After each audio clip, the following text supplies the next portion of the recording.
దుర్గా జ్యోతిష్యాలయం, Podili road, Andhra bank ఎదురుగా, దర్శి. వాక్సిద్ధి మంత్రసిద్ధి పొందిన కోయ పూజారి ధర్మరాజు. దర్శి పట్టణ సమీపంలోని అద్దంకి రోడ్డు వైపు గల రైల్వే స్టేషన్లో నిర్మాణ పనులు చురుగ్గా జరుగుతూ రోజుకు ఒక కొత్తదనంగా కనిపిస్తున్నాయి. తొలుత ఒక రైల్వే ట్రాక్, ఒక ప్లాట్ఫారం ఉండగా ఈరోజు మంగళవారం నాటి పరిస్థితి చూస్తే 3 లైన్ల రైల్వే ట్రాక్లు ఏర్పాటు జరిగి 2వ ప్లాట్ఫారం కూడా చురుగ్గా జరుగుతున్నాయి. అలాగే అద్దంకి రోడ్డు వైపు నుంచి గంగవరం రోడ్డు వైపు వరకు సిమెంట్ కాంక్రీట్ డబల్ రోడ్ నిర్మాణ పనులు జరుగుతున్నాయి.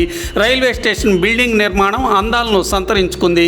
ఎప్పుడు దర్శి నుంచి రైళ్ల రాకపోకలు జరుగుతాయోనని ప్రజలు ఎదురు చూస్తున్నారు. కొన్ని పరిస్థితుల వలన రైళ్ల రాకపోకలు ప్రారంభమయ్యేందుకు ఇంకను 4-5 నెలలు పట్టవచ్చునని ఒక సమాచారం వినిపిస్తుంది.